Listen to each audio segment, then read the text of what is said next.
Supper என்கிட்ட சொல்லியிருக்காரு நீ ஒண்ணு மத்த மனுஷங்க மாதிரி கிடையாதுன்னு. ஏன்னா என்கிட்ட சூப்பர் பவர்ஸ் இருக்கு. ஆமா, என்னால கூட விட்டு கூட பாய முடியும். ஆனா அதோட டிஸ்அட்வான்டேஜஸ் என்னன்னா, என்னோட சோல் அடுத்தவங்க பாடியில வெறும் 5 செகண்ட் தான் இருக்கும். அதுக்கப்புறம் ஆட்டோமேட்டிக்கா என்னோட உடம்புக்கே நான் திரும்பி வந்துருவேன். ஆனா இதுல அட்வான்டேஜஸும் இருக்கு.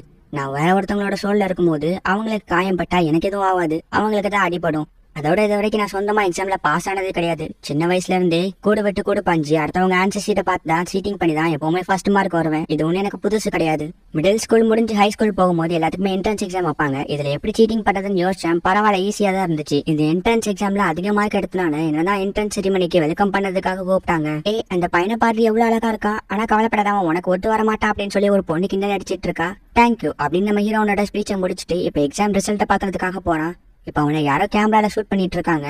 நம்ம ஹீரோனோட கிளாஸை முடிச்சுட்டு வீட்டுக்கு போறான். ஒரு பொண்ணு வந்துட்டு என் கூட ஃப்ரெண்டா இருப்பேன், நம்ம 2 பேரும் டேட்டிங் பண்ணலாம் அப்படின்னு சொல்லிட்டு கேட்கறேன். எனக்கு படிக்கிறதுலே டைம் ஓவரா இருக்கு, அதோட நான் தூங்க வேற செய்யணும், சோ வேண்டாம், எனக்கு செட் ஆகாது அப்படின்னு சொல்லிட்டு அந்த பொண்ணு கிட்ட சொல்லி அனுப்புறான். நானாச்சு படிக்கிறதாச்சு போடி, உன்ன மாதிரி ஒரு பொண்ணு கூட எல்லாம் யாராவது ஃப்ரெண்டா இருப்பாங்களா, எனக்கு ஏத்தவ இவதான் அப்படின்னு சொல்லிட்டு நம்ம ஹீரோ ஒரு பொண்ணை காட்டுறான். இப்ப அந்த பொண்ணு வீட்டுக்கு போகிறதுக்காக ரெடியா இருக்கா. இப்ப அந்த பொண்ணு கூட இருக்கிற அவளோட ஃப்ரெண்டோட உடம்புல நம்ம ஹீரோ பூந்துட்டு டக்குன்னு ஓடி போறான். அடுத்து அங்க ஒரு ட்ரக் வருது. இந்த ட்ரக் லாரியோட ஓனரோட உடம்புல பூந்து இவன் மேல ஏத்துற மாதிரி வரான். இப்ப மறுபடியும் நம்ம ஹீரோ அவனோட உடம்புக்கே வந்து கரெக்டா அந்த பொண்ணை காப்பாத்திடுறான். நல்ல வேலை இவனுக்கு ஒன்னும் ஆகல அப்படின்னு நம்ம ஹீரோ யோசிக்கிறான். இப்ப அந்த பொண்ணு கூட இருக்க ஃப்ரெண்டு வந்துட்டு நான் இப்படி உன்னை தனியா விட்டுட்டு போயிருக்க கூடாது, எனக்கு என்னாச்சுன்னு தெரியல அப்படின்னு சொல்லிட்டு அழுவுறா. உனக்கு ஒன்னும் ஆகலையே அப்படின்னு நம்ம ஹீரோ கேட்கறான். எனக்கு கால் மட்டும் லைட்டா வலிக்குதுன்னு அவன் சொல்றா. சரி ஓகேவா, அப்ப நான் நர்ஸ் ஆபீஸ்க்கு போவோம் அப்படின்னு நம்ம ஹீரோ இப்ப அவனை நர்ஸ் ஆபீஸ்க்கு கூட்டிட்டு போறான். ரொம்ப நன்றி, நாங்க 2 பேரும் இப்போ பேன் கேக் சாப்பிடறதுக்காக போறோம், நீ வேணா எங்க கூட வரியா அப்படின்னு அவ கேக்குறா. இல்ல நீங்க 2 பேரும் போயிட்டு வாங்க, நான் எதுக்கு தேவையில்லாம உங்களை டிஸ்டர்ப் பண்ண போறேன் அப்படின்னு நம்ம ஹீரோ சொல்றான். இல்ல நீ என்னோட உயிரை காப்பாத்திருக்க அதுக்காக தான் அப்படின்னு அந்த பொண்ணு சொல்ல வரதுக்குள்ளயும் சரி ஓகே,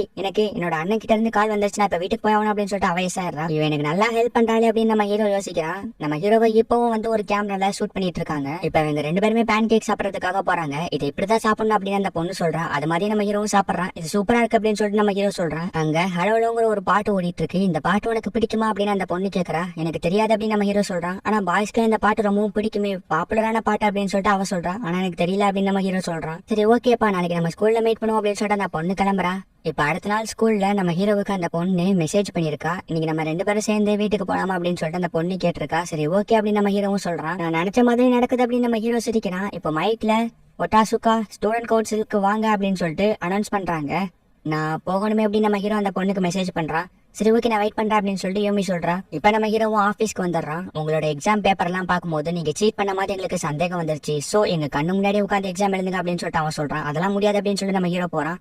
இப்படி நீங்க போகும்போதே தெரியுது நீங்க தான் சீட் பண்ணிருக்கீங்கன்னு. ஒருவேளை நீங்க சீட் பண்ணனா என் கண்ணு முன்னாடி உட்காந்து எக்ஸாம் எழுதுங்க அப்படின்னு சொல்லிட்டு அவன் சொல்றான். சரி ஓகே எனக்கு வேற வழி இல்ல அப்படின்னு சொல்லிட்டு நம்ம ஹீரோவும் எக்ஸாம் எழுதிட்டு இருக்கான். சச்சோ இப்படி வசமா மாட்டிக்கிட்டானே, இப்ப நான் யாரை பார்த்து எழுதுறது, ஒருவேளை அவன் கையில வச்சிருக்கிறது ஆன்சர் ஷீட்டா இருக்குமோ அப்படின்னு சொல்லிட்டு இப்ப நம்ம ஹீரோ அந்த ஷாரோட உடம்புக்கு டிரான்ஸ்பர் ஆகிறான். ஆனா அது ஆன்சர் ஷீட் இல்ல, மேகசின்ல இருக்க போட்டோ தான் அவர் பார்த்துட்டு இருக்காரு. அட கடவுளே அப்படின்னு நம்ம ஹீரோ டென்ஷன்ல அந்த பேப்பரை கிழிச்சு போட்டுறான். இப்ப டெஸ்க் கட்டில இருந்து ஒரு பொண்ணு கேமராவோட வரா. நாங்க உங்களை நோட் பண்ணித்தான் இருக்கோம், நீங்க போய் சொல்ல முடியாது, அதனால ஒழுங்கா உண்மையை ஒத்துக்கோங்க, உங்ககிட்ட சூப்பர் பவர் இருக்கு அப்படித்தானே அப்படின்னு சொல்லிட்டு அந்த பொண்ணு கேட்கறா. அதெல்லாம் ஒண்ணும் இல்ல அப்படின்னு சொல்லிட்டு நம்ம ஹீரோ பயங்கர டென்ஷன் ஆகிட்டு அந்த இடத்த விட்டு ஓடிடுறான். எனக்கான வேலை வந்துருச்சு போல அப்படின்னு ஒரு கருப்பு சட்டக்காரன் நம்ம ஹீரோவை துரத்திட்டு போறான். நம்ம ஹீரோவும் டக்குன்னு யூமியை கூட்டிட்டு ஓடிடலான்னு பாக்கான். ஆனா யூமி கீழே விழுந்துட்டா. அட கடவுளே அப்படின்னு நம்ம ஹீரோ ஓடிடுறான். உனக்கு ஒன்னும் ஆகலையே? இல்ல, ஆனா ஒட்டா சுத்தத்தை என்னாச்சு அப்படின்னு சொல்லிட்டு யூமி கேக்குறா. அதெல்லாம் ஒண்ணு நான் பாத்துக்கிறேன் அப்படின்னு சொல்லிட்டு அவன் சொல்றான். இப்ப நம்ம ஹீரோவும் ஓடிக்கிட்டே இருக்கான். பின்னாடி அவன் துரத்துக்கிட்டே வரான். பார்த்தா அந்த இடம் ஃபுல்லா வெடிச்சு செதறுது. நம்ம ஹீரோவும் தப்பிச்சு அப்படியே வந்து ஒரு அமைதியான இடத்துக்கு ஓடி போயிடுறான். ஒரு வழியா தப்பிச்சுட்டா அப்படின்னு நம்ம ஹீரோ பின்னாடி திரும்பி பார்த்தா அவன் தூரத்துல நின்றுட்டு இருக்கான். சிச்சோ மாட்டிக்காம அப்படின்னு யோசிக்கிறதுக்குள்ளயும் அவன் வேகமா ஒரே ஓட்டத்துல ஓடி நம்ம ஹீரோ கிட்ட வந்து நம்ம ஹீரோவையும் தூக்கிட்டு வானத்துக்கு பறந்து போயிட்டு கீழே கொண்டு வரான்.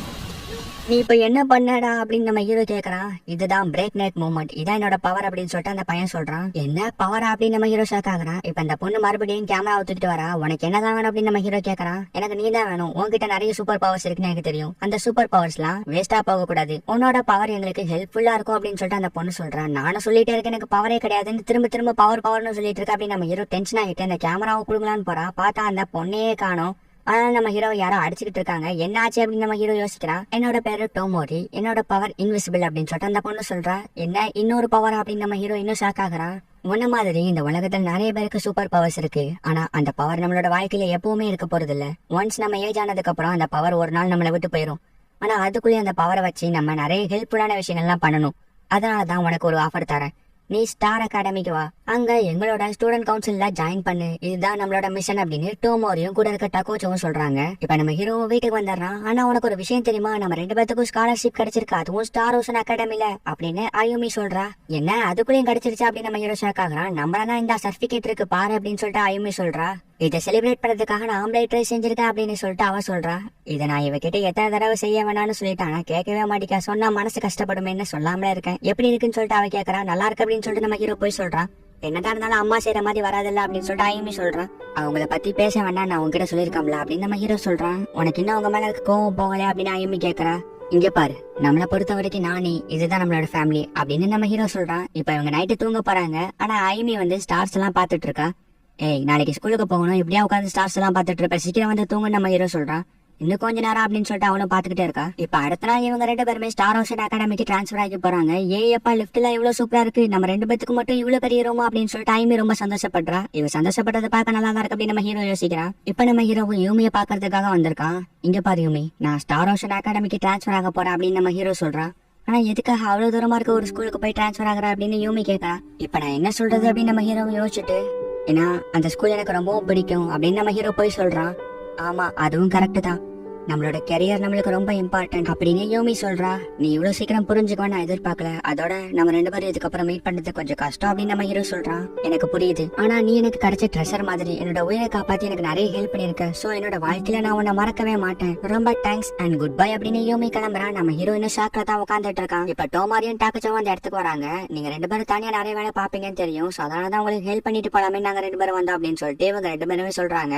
சரி ஓகே வாங்க ஹெல்ப் பண்ணுவோம் அப்படின்னு சொல்லிட்டு இப்ப எல்லா பெட்டியுமே தூக்கி ஹெல்ப் பண்றாங்க. அங்கிள் அனுப்பின எம்மி ஃபுட் இதுல தான் இருக்கும் அப்படின்னு நம்ம ஹீரோ ஓபன் பண்ணி பாக்குறான். ஐயோ மறுபடியும் ராமனா அப்படின்னு நம்ம ஹீரோ கவலைப்படுறான். நான் உனக்கு மேஜிக் பண்ணி காட்டட்டுமா அப்படின்னு டோமாரி அயுமிட்ட கேக்குறா. சரி ஓகே அப்படின்னு அயுமி சொல்றா. இப்ப அவளும் இன்விசிபிள் ஆயிட்டு பின்னாடி இருந்து வந்து அயுமின்னு சொல்றா. இது சூப்பரா இருக்கு அப்படின்னு அயுமி ஷாக் ஆகுறா. நீ இப்படிதான் பொறுப்பே இல்லாம எல்லாரும் முன்னாடி மேஜிக் யூஸ் பண்ணுவியா அப்படின்னு நம்ம ஹீரோ கேக்குறான். உனக்கு என்ன பிரச்சனைன்னு டோமாரி சொல்றா. இப்ப இவங்க 2 பேருமே கிளம்புறாங்க. நீங்க இருந்து டின்னர் சாப்பிட்டு போலாமே அப்படின்னு அயுமி சொல்றா. கவலைப்படாத நம்ம இன்னொரு நாள் மீட் பண்ணுவோம் அப்படின்னு சொல்லிட்டு கிளம்புறாங்க.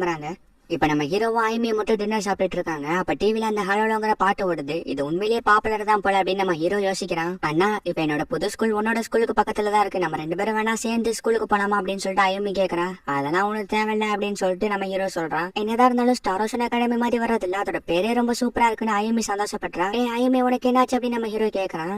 அன்னைக்கு நாள் ஃபுல்லா ரொம்ப நல்லா இருந்துச்சு. அன்னைக்கு நைட் எனக்கு ஒரு கனவு வந்துச்சு. அந்த கனவுல நான் எங்க அப்பாவோட நடந்து போயிட்டு இருந்தேன். ஆனா எங்க அப்பாவோட மூஞ்சி எனக்கு சரியா தெரியல அப்படின்னு நம்ம ஹீரோ சொல்றதோட இந்த இடத்துல இந்த எபிசோட முடிக்கிறாங்க.